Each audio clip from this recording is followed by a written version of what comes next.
बनास नदी की सहायक नदियों के बारे में। जाते जाते कल हमने बनास नदी पर निर्मित बांध, बनास नदी की सहायक नदियां और बनास नदी पर त्रिवेणी संगम कौन कौन से बनते हैं, उन सब के बारे में चर्चा की। ठीक है, तो आइए आगे बढ़ते हैं। और अब आप हेडिंग लगा लीजिए, हालांकि हेडिंग आपने डाली रखी है, वो है बनास की सहायक नदियां। बनास की सहायक नदियां। और बनास की जो सहायक नदियां हैं उसके अंदर नंबर 1 जो है वो आप लिख लीजिएगा, और वो है आपके सामने। नंबर 1 आयड़ नदी। कौन सी नदी है? आयड़ नदी। आयड़ नदी की बात करते हैं तो लीजिए सबसे पहले आयड़ नदी, और सबसे पहले इस आयड़ नदी का अन्य नाम। आयड़ नदी का जो अन्य नाम है वो है, आपके याद रखिएगा, बेड़च नदी। आयड़ नदी का अन्य नाम क्या है? बेड़च नदी। यानी कि यदि हम इधर से चर्चा करें, जैसे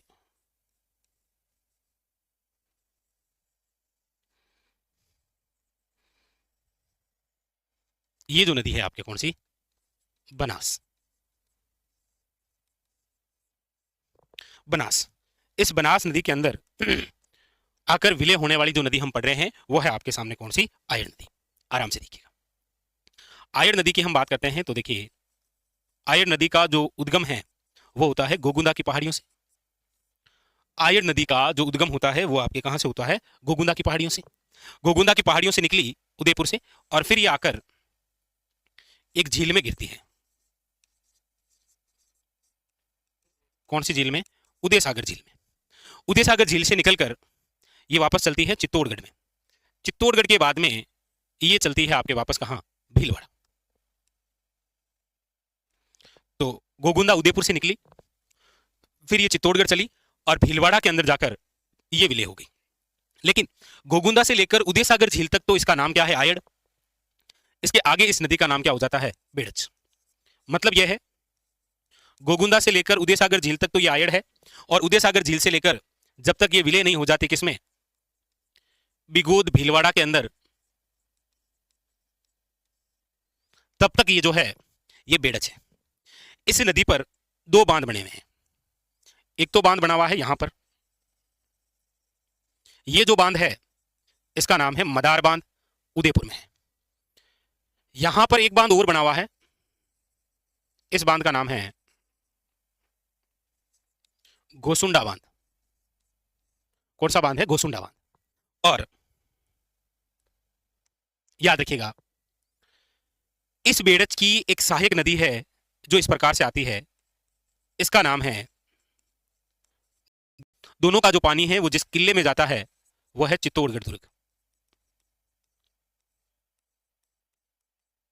पूरी कहानी पढ़ते हैं, एक एक बात के बारे में चर्चा करते हैं जब ये लिखेंगे। तो सबसे पहले तो आपने लिखा इसका अन्य नाम क्या है? बेड़च नदी। फिर लिखिएगा उद्गम। उद्गम स्थल की हम बात करते हैं तो लिखिएगा गोगुंदा की पहाड़ियां। गोगुंदा की पहाड़ियां। गोगुंदा की जो पहाड़ियां हैं वो आपके कहां पर है? तो लिखिएगा उदयपुर। गोगुंदा की पहाड़ियां कहां पर है? उदयपुर में। ठीक है। प्रवाह क्षेत्र। प्रवाह क्षेत्र में फिर लिखिएगा उदयपुर है, चित्तौड़गढ़ है, भीलवाड़ा है। उदयपुर है, चित्तौड़गढ़ है, और याद रखिएगा भीलवाड़ा है। ठीक है। विलय के अंदर देखिएगा, विलय किस में हो रही है? तो आप कहेंगे सर बनास की सहायक पहाड़ियां हैं, तो बनास नदी में। विलय जहां हो रही है वो स्थान है बिगोद। बिगोद कहां पर है? भीलवाड़ा। यहां पर विलय हो रही, कोई दिक्कत नहीं है, एक एक बात आपके सामने क्लियर हो रही है। ठीक है। हाँ। उसके बाद में फिर आप लिखेंगे आयड़ नदी उदय सागर झील में, उदय सागर झील में, उदय सागर झील में गिरने के बाद वापस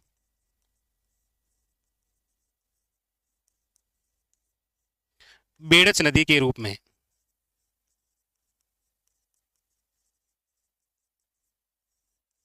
निकलती है।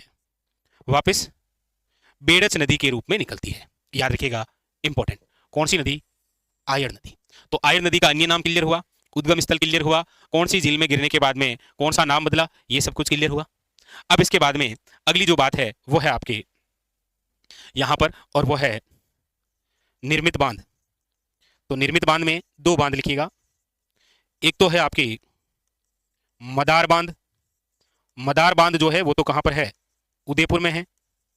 और एक लिखिएगा गोसुंडा बांध। और ये जो गोसुंडा बांध है ये आपके कहां पर है? तो आप कहेंगे सर चित्तौड़गढ़ में है। तो लिखिएगा चित्तौड़गढ़। कौन सा? चित्तौड़गढ़ लिखिएगा, वेरी वेरी इंपॉर्टेंट। ठीक है। और एक यहां पर हम जो चर्चा करेंगे वो करेंगे अगला बिंदु, बेड़च की सहायक। और बेड़च की जो सहायक है, सहायक नदी, उसका नाम क्या है? तो वो है आपकी गंभीरी नदी। कौन सी नदी है? गंभीरी नदी। गंभीरी नदी की हम बात करते हैं तो देखिए, इस गंभीरी नदी का जो उद्गम है वो तो आपके कहां से होता है? तो आप कहेंगे सर गंभीरी नदी का जो उद्गम है वो जावेद की पहाड़ी से होता है।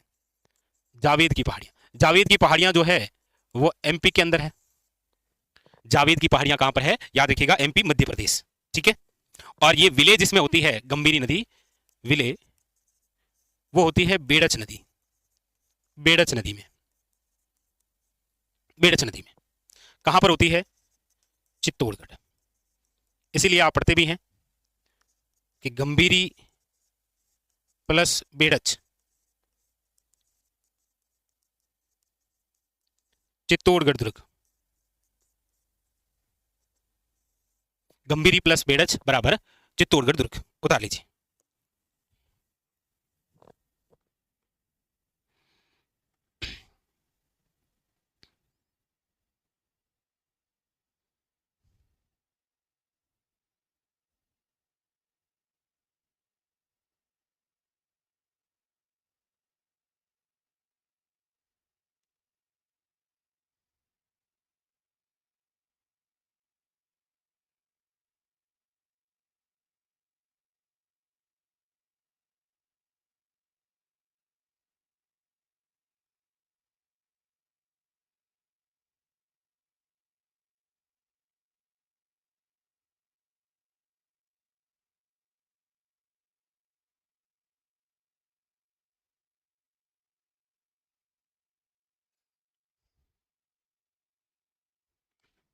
लिखिएगा।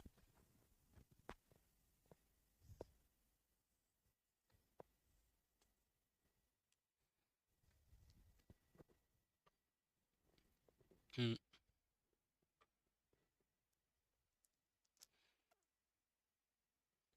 हाँ, कानोता में दरियावती नदी, कोई दिक्कत नहीं है। ठीक है, कोई दिक्कत नहीं। वो पानी जाता है ना, क्योंकि ढूंढ नदी भी आप देखेंगे जयपुर में है, दरियावती नदी भी जयपुर में है, दोनों जयपुर के अंदर ही है। और ये बांध भी जयपुर में बना है। इसलिए जब बारिश होती है ना भाई, आपने दरियावती नदी ये भी तो लिख रखा है ना कि दरियावती जो नदी है वो एक प्रकार की आंतरिक अपोहा तंत्र का भाग है। ये जब बारिश होती है तभी ये नदी का रूप लेती है, वरना उसका भी आता है बट इसका भी है। ठीक है।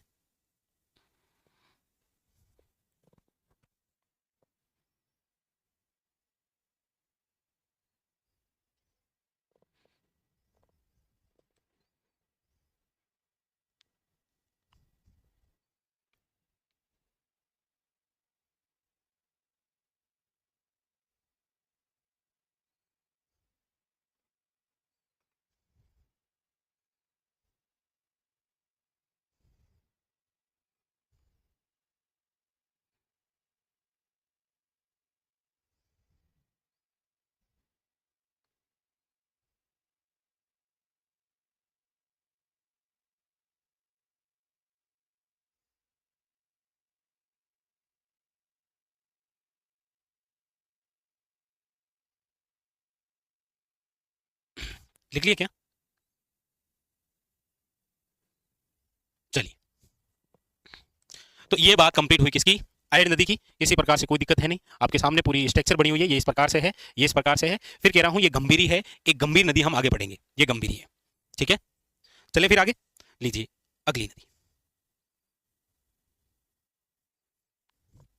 नेक्स्ट नंबर दो। नंबर दो है आपके सामने, वो है मेनाल नदी। मेनाल नदी, मेनाल नदी की हम बात करते हैं तो सबसे पहले लिखिएगा इसका अन्य नाम। मेनाल नदी का जो अन्य नाम है वो है आपके मेनाली नदी। कौन सा है अन्य नाम, याद रखिएगा, मेनाली नदी। यानी कि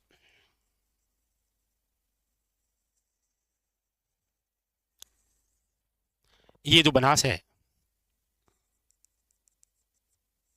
इस बनास नदी के अंदर अभी तो हमने एक नदी ये पढ़ी है,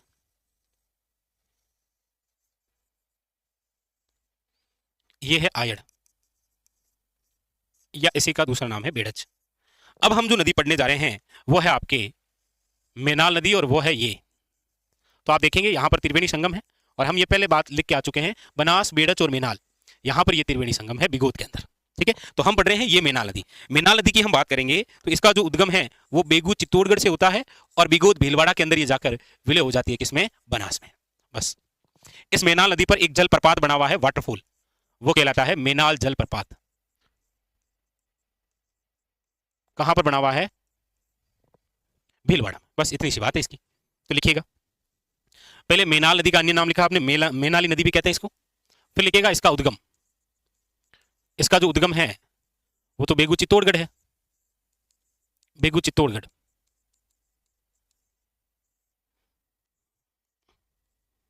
दूसरी बात, इसका जो प्रवाह क्षेत्र है, प्रवाह क्षेत्र, वो है आपके चित्तौड़गढ़, भीलवाड़ा, चित्तौड़गढ़, और याद रखिएगा भीलवाड़ा। ठीक है, ये जो मेनाली नदी है ये किस में विलय होती है, तो याद रखिएगा बनास में। कहां पर विलय होती है, तो याद रखिएगा बिगोद में। बिगोद कहां पर है, तो याद रखिएगा भीलवाड़ा। बिगोद कहां पर है, याद रखिएगा भीलवाड़ा के अंदर। ठीक है, और इसी पर एक जलप्रपात बना हुआ है, वो है आपके मेनाल जलप्रपात। और ये जो मेनाल जलप्रपात है ये मेनाल नदी पर बना हुआ है, कहां पर, भीलवाड़ा। कहां पर बना हुआ है, भीलवाड़ा।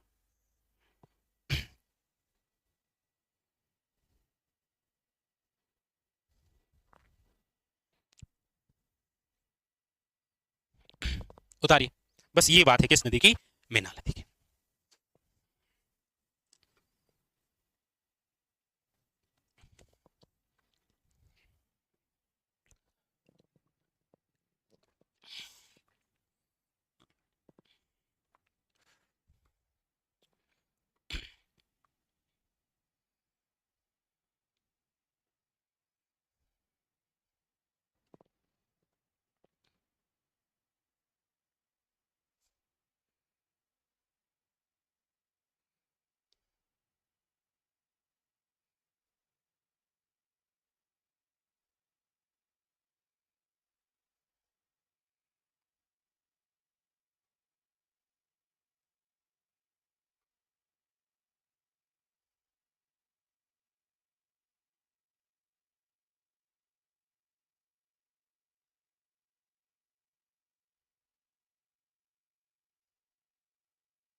लिख लिया।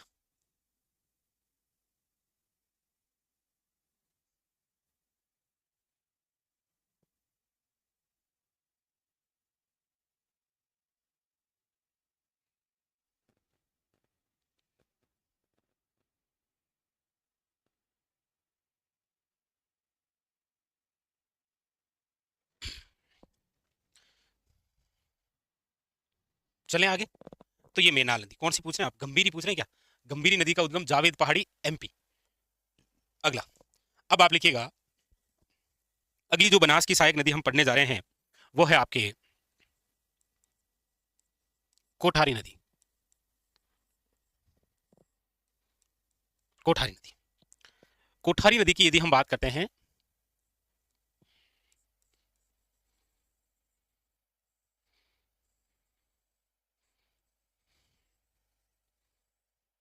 ये आपके बनास। हम जिस नदी की बात कर रहे हैं वो है आपके कौन सी,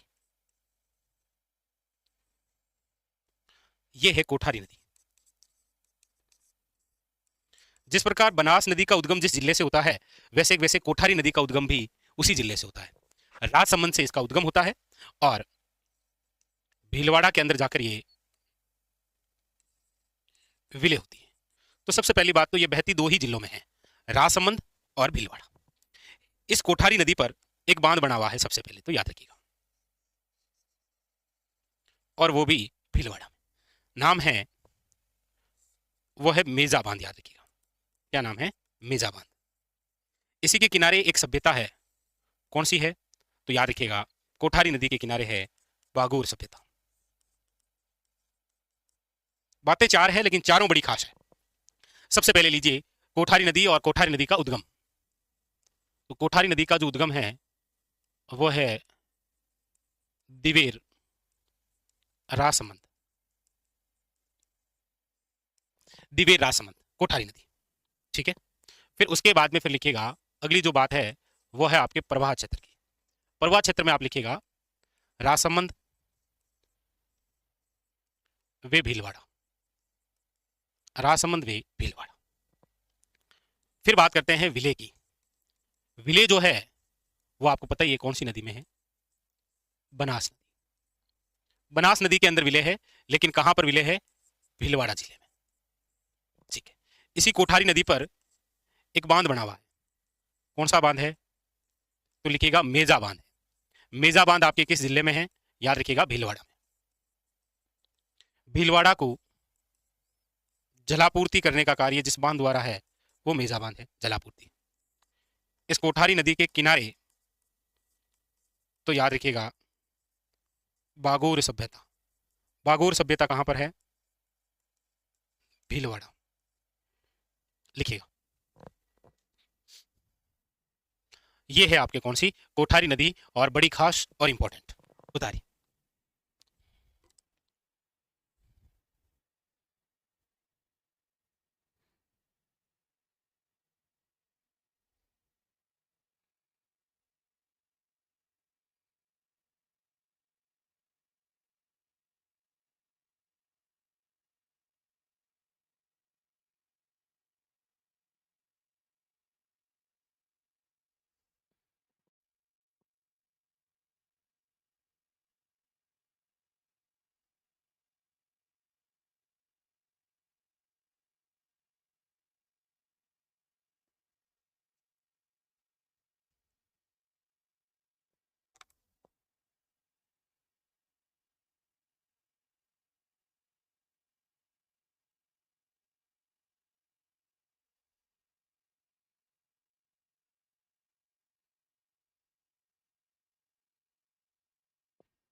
लिख लिया? आगे चलें।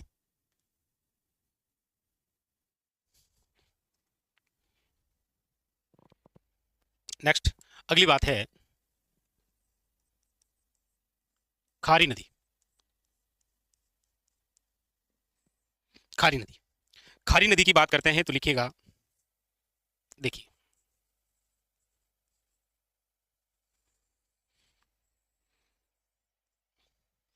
ये बनास। इस बनास नदी में हम अब जिस नदी की बात कर रहे हैं वो है आपके सामने ये नदी, जो कहीं ना कहीं यहीं से निकलती है आसपास। भाई बनास नदी का उद्गम राजसमंद से, कोठारी का राजसमंद से। अब ये जो हम खारी पढ़ रहे हैं ना, इस खारी नदी का भी उद्गम कहां से है? याद रखिएगा, राजसमंद से। क्या क्या बातें हैं इस खारी नदी की, आइए जानते हैं। सबसे पहले ये जो नदी है ये कहां से निकलेगी? तो आप कहेंगे सर इस नदी का जो उद्गम है वो जिस जिले से है वो जिला है राजसमंद। अभी हम लिखेंगे बिजराल की पहाड़ियां। ठीक है। सबसे पहले इस नदी का उद्गम कहां से है? राजसमंद से। ठीक है। फिर ये आगे चलती है तो आता है भीलवाड़ा, भीलवाड़ा से आगे चलती है तो आता है, याद रखिएगा, ब्यावर जिला आ जाता है। कौन सा आ जाता है? ब्यावर। ठीक है, ब्यावर।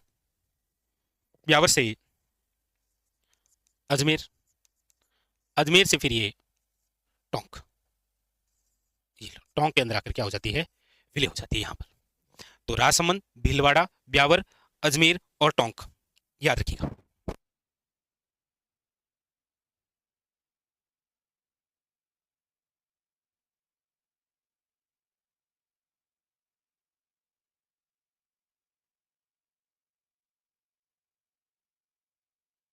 और बहुत पहले हो जाएगा, चिंता मत करो आप, एग्जाम से तो बहुत पहले हो जाए। अब देखो यहाँ पर ये जो क्या है, देखो जैसे राजस्थानिक परिचय हमने पढ़ा, भौतिक प्रदेश हमने पढ़ा, नदियां हम पढ़ रहे हैं, ये शुरू के 5 टॉपिक लेंथली टॉपिक है, इसीलिए इनमें समय लग रहा है। फिर बीच में 3 4 5 दिन की छुट्टी भी तो आ गई थी। ठीक है, बाकी जब आगे हम टॉपिक पढ़ेंगे तो उसमें इतना समय लगेगा ही नहीं। ठीक है, चलिए, तो राजसमंद, भीलवाड़ा, ब्यावर, अजमेर और याद रखिएगा टोंक। ठीक है, सबसे पहले इस खारी नदी का उद्गम, खारी नदी के उद्गम की हम बात करते हैं तो ये है आपके उद्गम बिजराल की पहाड़ियां। बिजराल की जो पहाड़ियां हैं वो आपके कहां पर है? तो राजसमंद में, ये यहां से निकलेगी उद्गम। फिर लिखिएगा प्रवाह क्षेत्र, प्रवाह क्षेत्र में राजसमंद, राजसमंद के बाद में भीलवाड़ा,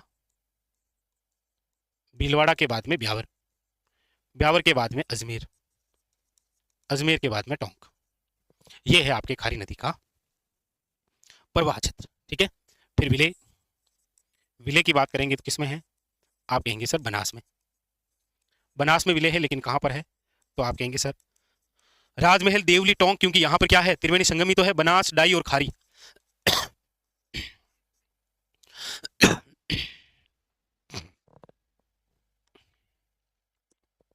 विलेय।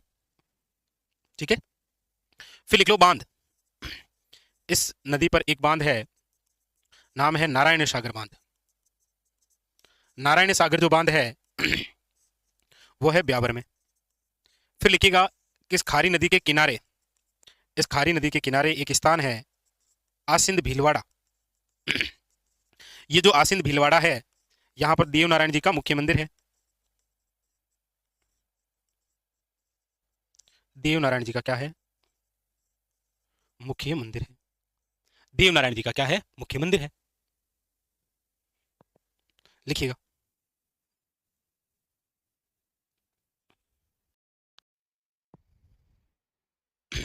ठीक है, अब एक नदी जो यहां आकर विलय होती है और त्रिवेणी संगम बनाती है, उस नदी का आप नाम लिखिएगा, यही लिख लेते हैं उसके बारे में, वो है डाई नदी। कौन सी है? डाई नदी, लिखिएगा। डाई नदी के बारे में लिखते हैं। डाई नदी की हम बात करते हैं तो सबसे पहले लिखिएगा उद्गम। देखो डाई नदी का जो उद्गम है वो है आपके नशीराबाद, नसीराबाद की पहाड़ियां या अजमेर की पहाड़ियां आप कह सकते हैं, अजमेर। ये अजमेर से निकलती है और इसका प्रभाव क्षेत्र यदि हम देखेंगे तो अजमेर वे टोंक है, अजमेर वे टोंक जिला। डाई नदी की यदि हम चर्चा करें विले की, तो विले जो है वो आपको पता ही है, देख लो भाई, बनास, डाई और खारी तो क्या है? त्रिवेणी संगम है, वही बनास नदी, और जिला आपको पता ही है टोंक। तो अजमेर व टोंक दो ही जिलों में प्रवाहित होती है। ठीक है सर, ये देखिए, ये जो चर्चा आज मैं कर रहा हूं आपके साथ में, यानी आपके 29 अप्रैल को, तो 29 अप्रैल 2025 तक जो नए जिले बने हैं उनका सीमांकन अभी हुआ नहीं है, वो जुलाई में होगा। तो आगामी दिनों में क्या परिवर्तन होता है वो तो हम आगे देखेंगे। विले, इस डाई नदी पर जो एक बांध बना हुआ है वो कौन सा है? तो याद रखिएगा लसाड़िया बांध। ये जो लसाड़िया बांध है डाई नदी पर बना हुआ है, कहां पर? याद रखिएगा केकड़ी, अजमेर में। निर्माण जो है वो 1980 में शुरू हुआ था और 1986 तक चला है। उतार लीजिएगा डाई नदी के बारे में, इंपॉर्टेंट इंपॉर्टेंट बातें। ठीक है, डाई नदी।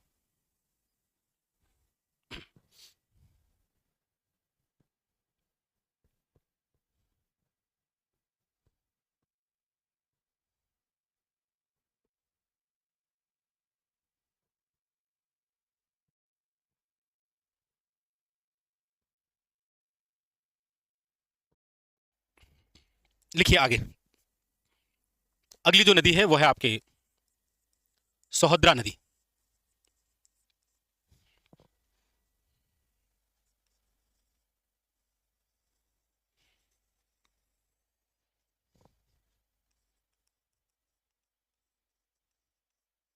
बनास नदी। इसमें आकर विलय होने वाली जिस नदी के बारे में हम चर्चा कर रहे हैं वो है ये सोहद्रा नदी। वैसे सोहद्रा नदी की खास बात इसीलिए क्योंकि इस पर एक बांध बना हुआ है। ये निकलेगी आपकी सोहद्रा नदी कहाँ से? अजमेर का अर्रई गांव है, अभी हम लिखेंगे, और विलेज जो है वो होगी आपकी किसमें? बनास नदी के अंदर, टोंक जिले में। बस इतनी बातें हैं। तो सोहद्रा नदी की यदि मैं चर्चा करूं तो आप देखेंगे कौन कौन सी क्या क्या बातें होती है। तो देखो, सोहद्रा नदी,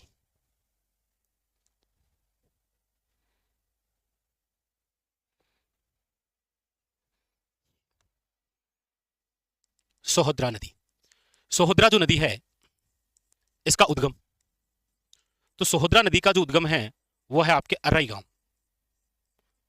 अर्रई गांव कहां पर है? अजमेर में। ठीक है, अजमेर से निकलती है और फिर ये जाकर विलय होती है बनास के अंदर टोंक में। तो इसका परवा क्षेत्र भी अजमेर और टोंक दो ही जिलों में है, अजमेर व टोंक।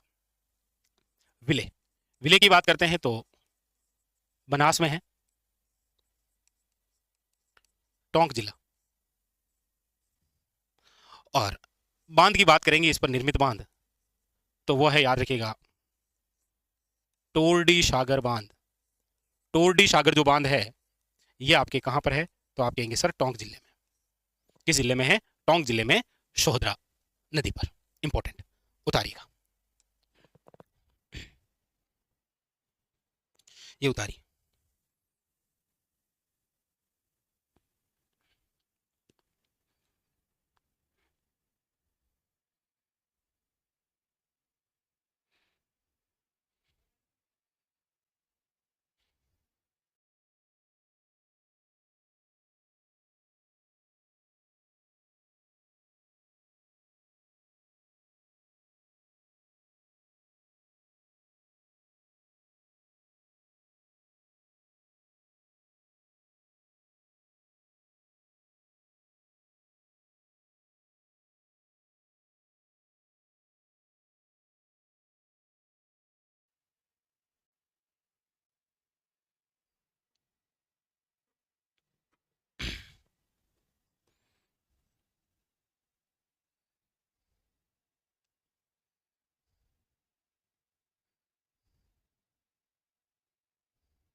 लिख लिया क्या?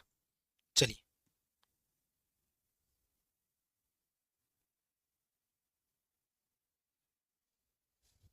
चलिए, अब हम जिस नदी की बात कर रहे हैं अगली, वो है आपके ये, हेडिंग लगा लीजिए, मोरेल नदी। कौन सी नदी है? मोरेल नदी, हेडिंग लगाइएगा। मोरेल नदी की हम बात करते हैं तो सबसे पहले उद्गम, और मोरेल नदी का जो उद्गम है वो है चैनपुरा की पहाड़ियां। चैनपुरा ये कहां पर है? याद रखिएगा, जयपुर। वैसे भी आपको पता है चैनपुरा जो जयपुर में है इसे आप राजस्थान का नरक कहते हैं, क्योंकि यहां पर बुच्चड़ खाना है, यहां पर जानवरों को काटा जाता है। तो राजस्थान का क्या है? नरक है। इसके प्रवाह क्षेत्र की यदि हम बात करते हैं तो देखिए, जयपुर, जयपुर से दौसा, दौसा से फिर याद रखिएगा सवाई माधोपुर। बस यहीं तो बहती है, जयपुर है, दोसा है, और उसके बाद में फिर ये सवाई माधोपुर में। तो मोरेल नदी जो है इसका जो उद्गम है वो आपके कुछ इस प्रकार से है। ठीक है, जयपुर, दौसा और सवाई माधोपुर। अब विलेय की बात करेंगे तो मेरे हिसाब से बताने की आवश्यकता ही नहीं है। क्यों? क्योंकि आप सब जानते हैं कि विलेय की बात करेंगे तो बनास में विलेय, कहां पर? तो सवाई माधोपुर है जिला, सवाई माधोपुर। इस नदी पर आपको पता हो तो एक बांध बना हुआ है, वो है मोरेल बांध, और मोरेल जो बांध है वो है आपके सवाई माधोपुर में, सवाई माधोपुर। ठीक है, इस मोरेल नदी की सहायक नदियां हैं, इसकी सहायक नदियां, और इसकी सहायक नदियां हम देखते हैं तो एक तो है आपकी ढूंढ नदी। अब ये जो ढूंढ नदी है ये आपके प्रवाहित होती है, देखो जयपुर में और दौसा में, दो जिलों में। जयपुर से निकलेगी और दौसा लालसोट के अंदर आसपास आते आते ये विलय हो जाती है किसके अंदर? मोरेल नदी में। ठीक है, एक आपके है कालीशील नदी। कालीशील नदी का भी प्रवाह क्षेत्र आप देखेंगे तो करौली वे सवाई माधोपुर है। इसमें खास बात याद रखिए, कालीशील नदी के जो किनारे है वो एक मंदिर है, और वो मंदिर किसका है? को याद रखिएगा, केला देवी का मंदिर है। उतारी।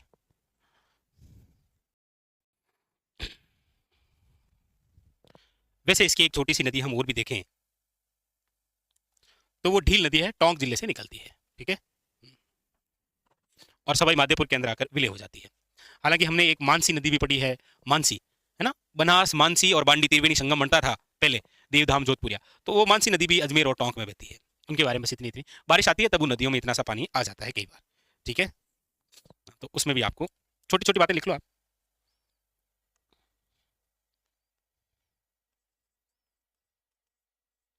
मानसी नदी वे अजमेर से निकलेगी, टोंक में विलय। इसी की वो सहायक नदी है, कौन सी? बांडी, इसीलिए तो वो एक त्रिवेणी संगम बनता है। ठीक है, अब एक ढील नदी, ढील नदी के बारे में भी आप लिख लो, टोंक वे सवाई माधोपुर। और वो इसीलिए इंपॉर्टेंट हो जाती है ढील नदी। ये मानसी, ये ढील, ये सब बनास की सहायक है ना। मानसी तो हमने लिखी, शायद ढील हमने उस समय नहीं लिखी होगी, डायग्राम बनाए उस समय, लिख लेना आप ढील नदी। और यहाँ पर याद रखिएगा एक सभ्यता है इसके किनारे, आपने कभी नाम सुना होगा, रेड सभ्यता, प्राचीन भारत का टाटा नगर जिसे आप कहते हैं। ठीक है, तो ये लिखिएगा आप, रेड सभ्यता टोंक। ठीक है, वो गंभीरी है, ये गंभीर है। गंभीरी जो नदी है वो बेड़ज की सहायक है, बेड़ज जो है वो बनास की सहायक है, बनास जो है वो चंबल की सहायक है, चंबल जो है वो यमुना की सहायक है, यमुना जो है वो गंगा की सहायक है, गंगा जाकर बंगाल की खाड़ी में।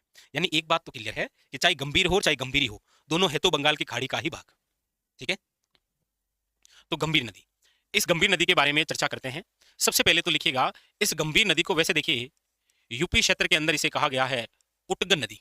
तो एक बार एग्जाम ने पूछ भी रखा है कि निम्न में से राजस्थान की कौन सी नदी जो है वो उटगन नदी के नाम से जानी जाती है? तो उटगन जो नदी है वो यही है जिसका नाम है गंभीर नदी।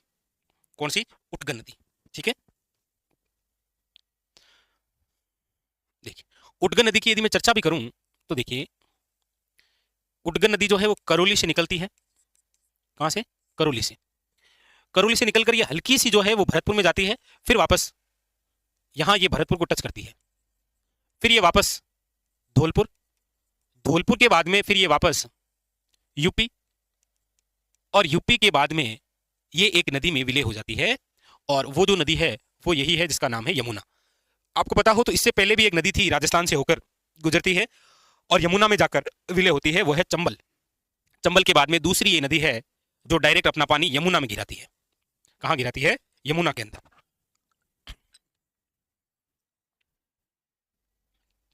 ठीक है, अन्य नाम उद्गम नदी। उद्गम की यदि हम बात करेंगे तो वो है आपके सपोट्रा तहसील। सपोट्रा तहसील जो है वो कहां पर है? आपके करौली में। यहां से ये क्या होती है? उद्गम होती है, निकलती है। फिर इसके बाद में लिखिएगा प्रवाह क्षेत्र।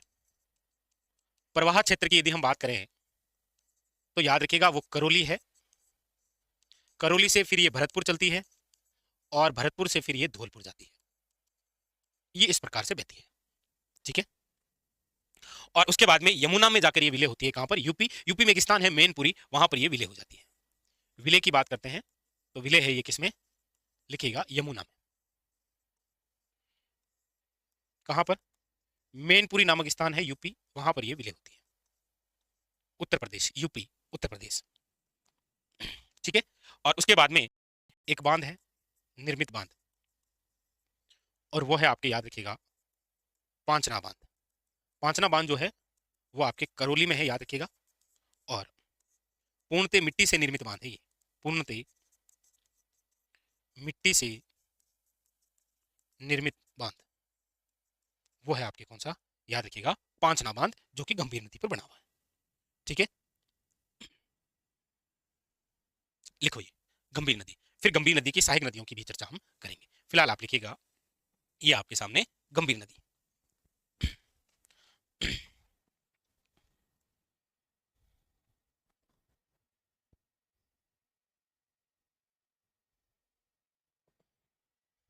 ठीक है, तो निर्मित बांध, एक बांध और भी है इस पर, वो भी हम लिख लेते हैं यहीं। एक तो पांचना बांध हो गया, एक आपके अजान बांध है, याद रखिएगा कौन सा है? अजान बांध। और ये जो अजान बांध है ये है आपके कहां पर? तो भरतपुर में ही है। तो गंभीर नदी पर एक तो पांचना बांध हो गया और एक अजान बांध हो गया, ठीक है। ये लिखिएगा दोनों।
लिख लिया? नहीं देवीलाल, वो तो आप खुद बहुत अच्छा पढ़ते हैं ना।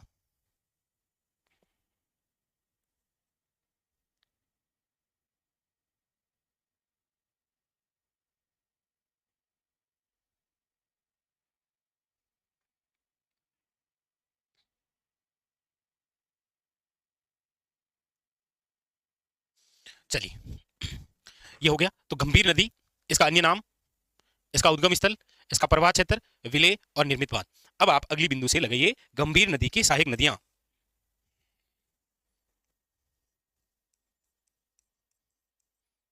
गंभीर नदी की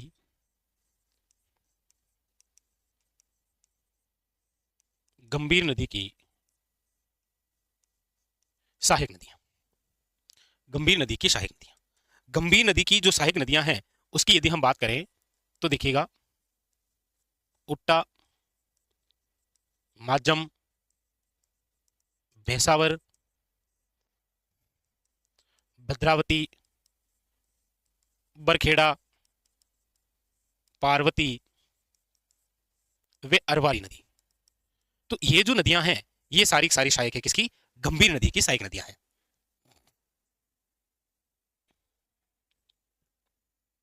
उट्टा, माजम, भैंसावर, भद्रावती, बरखेड़ा, पार्वती और अरवारी, ये जो नदियां हैं ये सारी सारी गंभीर की सहायक नदियां हैं। इनमें से जो खास है, जिनके बारे में डिटेल है, वो एक तो याद रखना है आपको, अरवारी नदी। अरवारी नदी के बारे में क्या जानकारी मिलती है वो देखिए। अरवारी नदी के बारे में जानकारी मिलती है, एक तो इसका उद्गम, अरवारी नदी का उद्गम। तो अरवारी नदी का जो उद्गम है वो याद रखिएगा थानागाजी तहसील है। और थानागाजी तहसील अलवर में है। यहां से याद रखिएगा, ये यहां से उद्गम होती है। आप कहेंगे सर ये बहती कहां पर है, तो वर्तमान में ये लुप्त हो चुकी है अब। हमेशा कहते हैं राजस्थान में जितनी नदियां हम पढ़ते हैं ना, वास्तव रूप में यदि उन सभी में पानी होता तो राजस्थान का कायाकल्प हो जाता, लेकिन ऐसा है नहीं।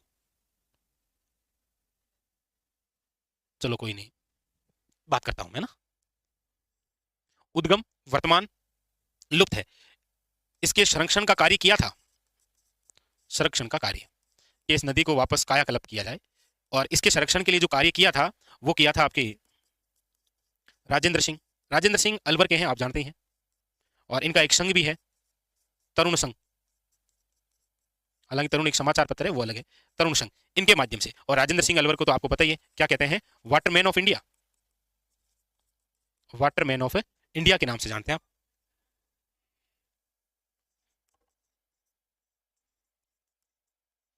Waterman of India, Waterman of India के नाम से जानते हैं, ध्यान रखिएगा, ठीक है। ये अरवारी नदी के बारे में, ठीक है। और इसी अरवारी नदी पर आपको पता हो तो एक बांध है, वो बांध कौन सा है, तो आपको लिखना है वो संकरा बांध। और ये बांध कहां पर है, अलवर।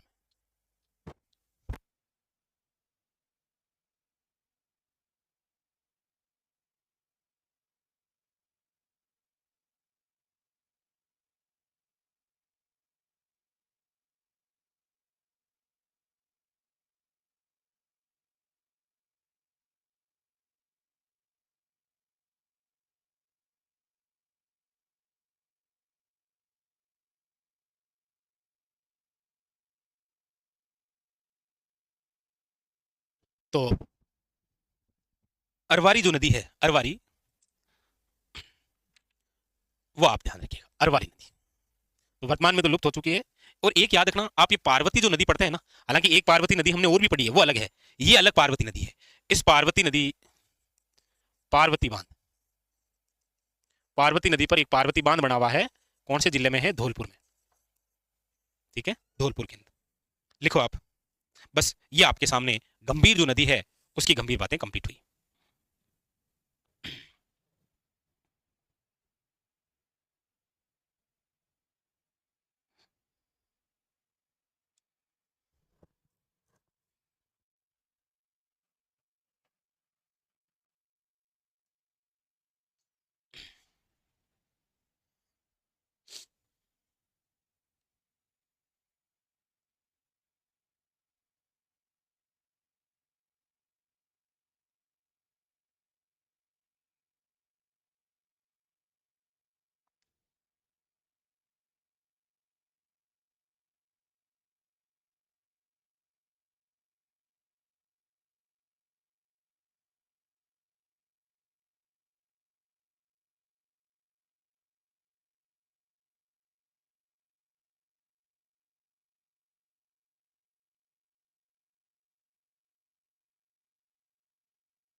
लिख लिया ना, चलिए फिर आगे चले। चलिए, अगली नदी, और अगली जो नदी है वो है आपके सामने बाण गंगा नदी। बाण गंगा नदी, बाण गंगा नदी, बाण गंगा नदी की हम बात करते हैं तो सबसे पहले तो लिखिएगा इसके अन्य नाम। बाण गंगा जो नदी है, इसे आप किन किन नाम से जानते हैं, लेकिन सबसे पहले इसकी एक हल्की सी स्ट्रक्चर बनाते हैं, जिसके माध्यम से आपको ये विदित रहेगा कि किस प्रकार से क्या है ये नदी। तो देखो, यहां पर है विराट की पहाड़ियां, विराट की पहाड़ियों से ये नदी निकलेगी इस प्रकार से, और बेराट की पहाड़ियां कहां पर है तो आप सब जानते हैं। वर्तमान के संदर्भ में यदि मैं चर्चा करूंगा तो ये जो कोटपुतली है, ये कोटपुतली बहरोड के नाम से नया जिला है। लेकिन मैं आपको बता दूं, आज ये जो सेशन हमारा हो रहा है, ये आपके 30 अप्रैल 2025 को हो रहा है और जुलाई 2025 के अंदर जिलों का जो है वो सीमांकन होगा। इसलिए हमें यहाँ पर दोनों बातें याद रखनी है, ठीक है। उसके बाद में आगे की बात, तो विराट कोटपुतली, फिर ये हल्की सी टच करती है आपके किसको, जयपुर से होते हुए बहेगी। जयपुर से ये चलती है आगे इस प्रकार से दौसा, दौसा से फिर ये आगे इस प्रकार से भरतपुर निकलती है, और भरतपुर से होते हुए ये जाती है आपके यूपी, और यूपी के अंदर यहाँ पर नदी है जिसका नाम है यमुना।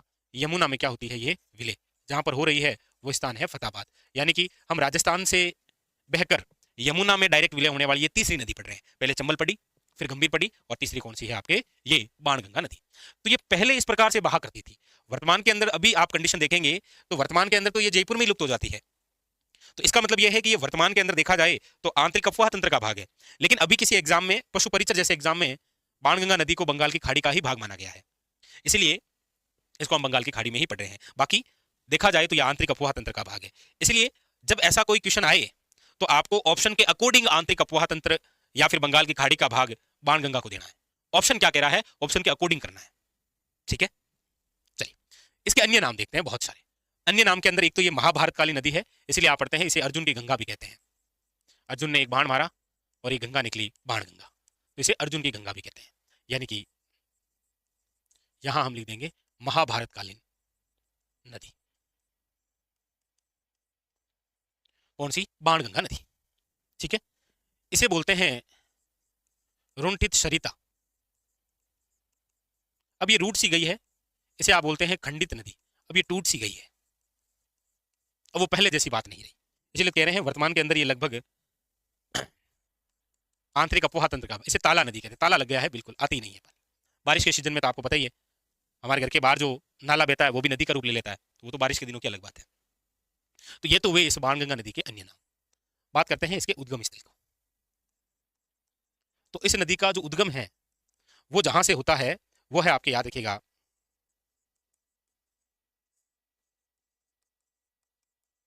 विराट की पहाड़ियां और ये कोटपुतली। फिर कह रहा हूं, आज हम जब इस क्लास को पढ़ रहे हैं तो अभी तक जिलों का सीमांकन नहीं हुआ है, वो जुलाई 2025 में होगा, ठीक है। कोटपुतली, तो कोटपुतली वैसे आपको पता है नया जिला है, लेकिन यहाँ कोष्टक के अंदर फिलहाल जयपुर लिखिएगा। उद्गम विराट की पहाड़ियां। फिर उसके बाद में अगला जो बिंदु है वो है प्रवाह क्षेत्र।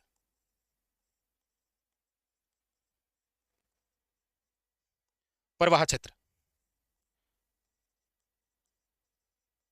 कोटपुतली, कोटपुतली से जयपुर, जयपुर से दौसा, दौसा से भरतपुर, भरतपुर, ठीक है। उसके बाद में फिर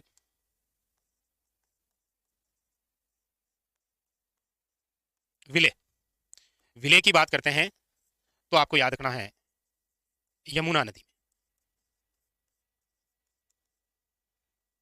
ठीक है।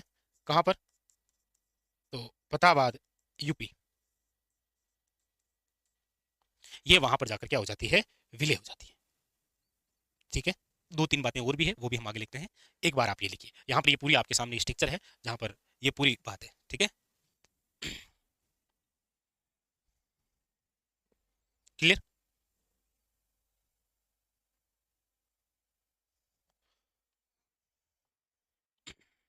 तो अन्य नाम, उद्गम स्थल, प्रवाह क्षेत्र और विले।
चलिए आगे बढ़े।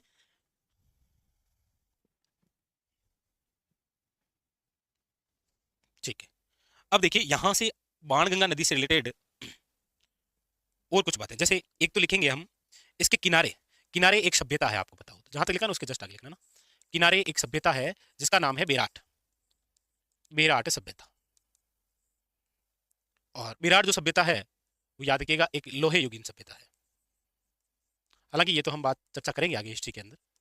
लोहे युगीन सभ्यता ये है कहां पर, तो याद रखिएगा कोटपुतली, कोटपुतली, कोटपुतली। यहां पर निर्मित बांध की हम बात करते हैं तो वो है आपके कौन सा, याद रखिएगा रामगढ़ बांध। रामगढ़ जो बांध है वो कहां पर है, याद रखिएगा जयपुर में। रामगढ़ जो बांध है वो आपके कहां पर है, याद रखिएगा जयपुर में है। और कौन सी नदी पर है, तो आपके इसी नदी पर बना हुआ है। ठीक है, और इसकी सहायक नदियां, यदि इसकी सहायक नदियों की हम बात करें, हालांकि इस नदी में ही स्वयं पानी नहीं है, पहले किसी जमाने में इसकी सहायक नदियां भी हुआ करती थी जिसमें पानी, और आज बारिश जब होती है तब आ जाती है। वो है जैसे सूरी है, सवान है, मतलब ऐसा कभी कोई क्वेश्चन आए तो याद रखना है, प्लासन है। तो ये इसकी सारी की सारी क्या है, सहायक नदियां। ठीक है, ये तीन चार बातें आप और रीड करो।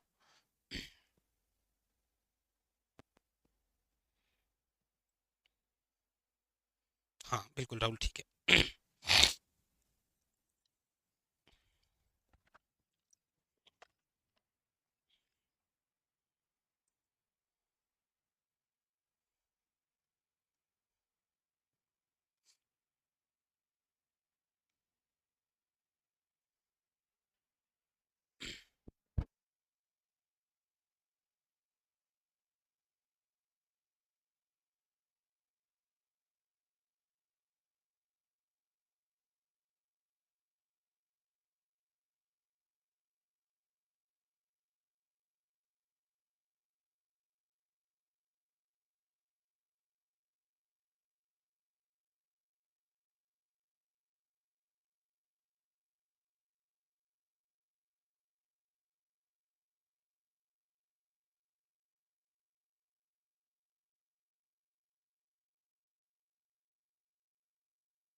ठीक है, चलिए तो ये बात जो है वो कंप्लीट हो चुकी है, यानी कि हम जो टॉपिक चर्चा कर रहे थे नदियां, वो नदियां कंप्लीट हो चुकी है, लेकिन कुछ बिंदु जो है वो मैं आपको लिखा देता हूं।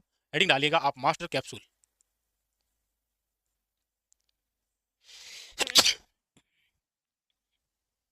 मास्टर कैप्सूल,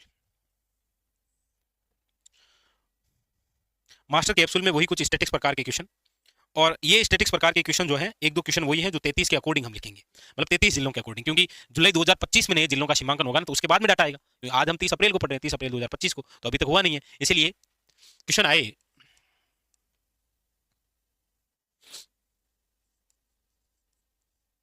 जहां पर कोई नदी प्रवाहित नहीं होती है, यानी राजस्थान के वह जिले जहां पर कोई नदी नहीं है, यानी जहां पर कोई नदी प्रवाहित नहीं होती है, वो कौन से हैं, तो आप कहेंगे सर जहां पर कोई नदी प्रवाहित नहीं होती है वो आपके दो जिले हैं। हाँ आज नदी में से बाहर निकाल देंगे, ठीक है, आज पूरा कर देंगे। तो आप पढ़ते हैं सर, एक बीकानेर है और एक चूरू है, याद रखिएगा, दो जिले हैं जहां पर कोई नदी नहीं है। ठीक है, अब हो सकता है कि आगामी दिनों में हम एक फलोदी भी ऐड करेंगे, लेकिन अभी तक जो डाटा अवेलेबल है उसके अकॉर्डिंग तो यही बात है और यही आएगा। अगली बात, सर्वाधिक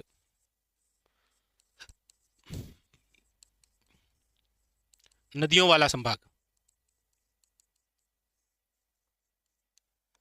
सर्वाधिक नदियों वाला जो संभाग है वो कौन सा है, तो याद रखिएगा कोटा संभाग। सर्वाधिक नदियों वाला जो संभाग है वो है आपके कोटा संभाग। न्यूनतम न्यूनतम नदियों वाला जो संभाग है, न्यूनतम नदियों वाला जो संभाग है वो है आपके कौन सा, तो याद रखिएगा वो है बीकानेर संभाग। बीकानेर संभाग, ठीक है। पूछा जाए राज्य में अस्पष्ट अधर परवा क्षेत्र, यानी राजस्थान का ऐसा कौन सा क्षेत्र है जो अस्पष्ट अधर परवा क्षेत्र है, यानी कि ऐसा कौन सा भूभाग है जहां पर नदियां तो बहती है लेकिन सारी बाहर से आती है, तो आप कहेंगे सर वो हाड़ौती क्षेत्र है। याद रखिएगा हाड़ौती क्षेत्र, कोटा, बूंदी, बारा, झालावाड़, यहां पर जितनी भी नदियां आप पढ़ेंगे वो सारी की सारी जो है वो बाहर से आ रही है, ठीक है, याद रखिएगा। पूछा जाए बरसाती नदियां कौन सी है, ऐसी नदियां जो प्रमुख रूप से बरसाती है, वैसे तो सारी बरसाती में आ जाती है लेकिन प्रमुख रूप से जब बात हो ना तो आप बरसाती नदी में लिखेंगे लूणी व बनास, ये प्रमुख रूप से क्या है, बरसाती है। लेकिन बात जब बारहमासी नदियों की हो, बारहमासी के बारहमासी नदियां, तो फिर आपको याद रखना है कि बारहमासी जो नदियां हैं वो भी दो है। कौन कौन सी, एक तो चंबल है और एक माही है, जो कि 12 महीना बहे, मतलब 12 महीना ही पानी रहे।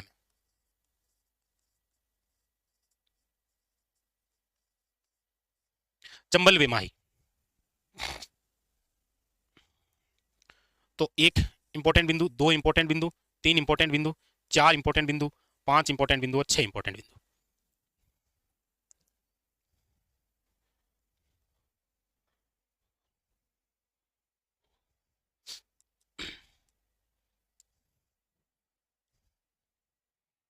लिखो।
लिखा आपने?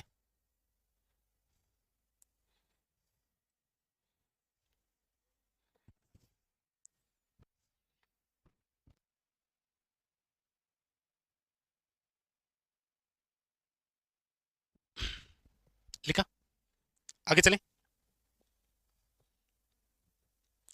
अब लिखिएगा, एक तरफ लिखिएगा नदी और एक तरफ लिखिएगा उपबेसिन। बेसिन क्या होता है आप सब जानते हैं, नदी, मुख्य नदी और उसकी सहायक नदियों के बीच का भाग। तो कौन सी नदी में कितने उपबेसिन हैं, जैसे लूणी, प्रमुख प्रमुख रूप से हम चार नदियां ही देखेंगे, लूणी है, बनास है, चंबल है और माही तो है, चार ही तो है प्रमुख रूप से। इन नदियों की हम उपबेसिन, जैसे लूणी नदी के अंदर सर्वाधिक उपबेसिन है, उनकी संख्या है 12, बनास के अंदर उपबेसिन है, उनकी संख्या है 10, चंबल में उपबेसिन है, उनकी संख्या है 7, माही में उपबेसिन की संख्या है 6।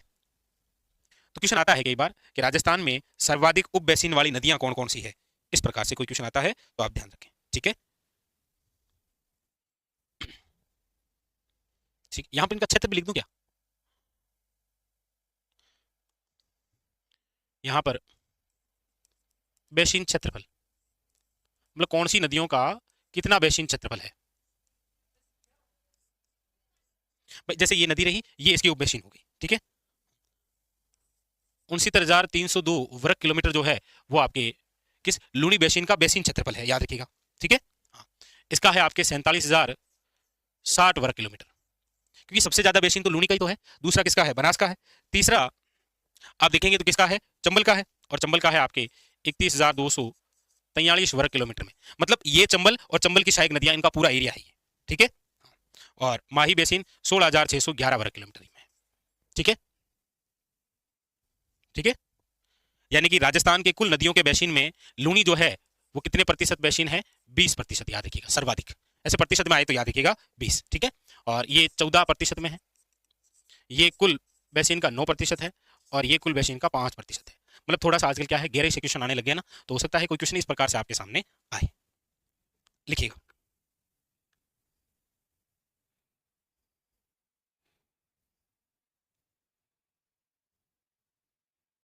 क्लियर? चले आगे। अब लिखिएगा आप, देखिए राज्य में प्रवाहित होने वाली नदियां। अब यहां पर मैं 4 नदियों की बात कर रहा हूं, क्यों कर रहा हूं आप ध्यान से देखना ना। एक तो मैं बात करूंगा चंबल नदी की, एक बात करूंगा मैं माही नदी की, एक मैं बात करूंगा बनास नदी की, और एक बात करूंगा लूनी नदी की, इन सब की। ठीक है, देखिए चंबल नदी जो है इसकी कुल लंबाई है 1051 किलोमीटर। माही नदी है, इसकी लंबाई है 576 किलोमीटर। बनास जो है वो है 512 किलोमीटर। लूनी जो है वो है 495 किलोमीटर। यानी कि राज्य से प्रवाहित होने वाली जो नदियां हैं, राज्य से प्रवाहित होने वाली नदियों की लंबाई के आधार पर सही क्रम है। तो आपके सामने ये देखेंगे, एक नंबर चंबल है, एक तरफ माही है, एक तरफ बनास, और एक तरफ बाद में लूनी। क्वेश्चन क्या आएगा कि राज्य से प्रवाहित होने वाली नदियों की लंबाई का आरोही या अवरोही क्रम बताइए। तो चंबल की लंबाई, माही की लंबाई, बनास की लंबाई और लूनी की लंबाई आपके सामने है।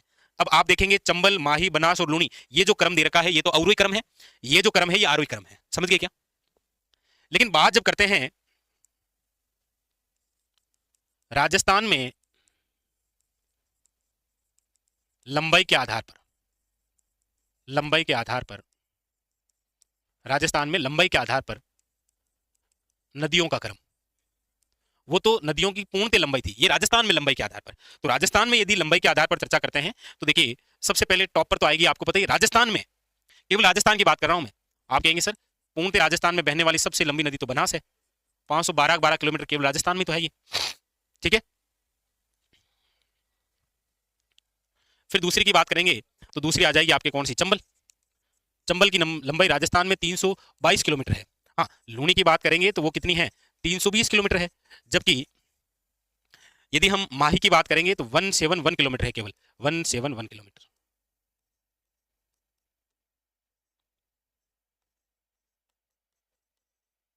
वन सेवन वन किलोमीटर उतारिएगा। तो ये राजस्थान में लंबाई के आधार पर है, ये राज्य से प्रवाहित होने वाली नदियों की लंबाई का क्रम है। दोनों अलग अलग बातें हैं, आपको ध्यान रखना है। ये आपको इसलिए लिखा रहा हूं कि आखिरी के अंदर जहन में रहेगा। ऐसे क्वेश्चन कई बार आते हैं तो थोड़ा कंफ्यूजन पैदा कर देते हैं। ठीक है, लिखो।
गंभीर और गंभीर में क्या अंतर है? गंभीर तो डायरेक्ट यमुना के अंदर विलय होने वाली नदी है, बंगाल की खाड़ी का भाग। हालांकि गंभीर भी बंगाल की खाड़ी का भाग है, बट वो बेड़च की सहायक है। और तो बस नदी में तो यही है। अब ये आपके सामने नदियों का जो टॉपिक है वो पूर्णतः डिटेल के साथ कंप्लीट हो गया। ऐसा कुछ है कि किसी नदी के बारे में कुछ और बात है तो वो अगले बिंदु में हम पढ़ेंगे। अगला हमारा जो टॉपिक होगा वो होगा आपके राजस्थान के अंदर प्रमुख परियोजनाएं, हालांकि जिसे आप सिंचाई परियोजना के नाम से, बहुउद्देशीय परियोजनाओं के नाम से पढ़ सकते हैं। ठीक है, तो अब हमारा जो अगला टॉपिक होगा वो होगा राजस्थान के अंदर प्रमुख परियोजनाओं से रिलेटेड। ठीक है, चलिए तो फिर आज के लिए इतना ही, और ये टॉपिक हो गया है कंप्लीट। आज हमने जियोग्राफी के 3 टॉपिक कंप्लीट कर लिए हैं आज तक। पहला परिचय, दूसरा भौतिक प्रदेश, तीसरा नदियां। देखिए टॉपिक थोड़े डिटेल वाले हैं, मैं नहीं चाहता कोई क्वेश्चन गलत भी हो, क्योंकि आप जिस भरोसे के साथ हमारे साथ जुड़े हैं तो वो भरोसा कायम भी तो रहना चाहिए ना। इसलिए हो सकता है थोड़ा टाइम लगेगा, लेकिन अच्छे से करेंगे। ठीक है, आज के लिए इतना है।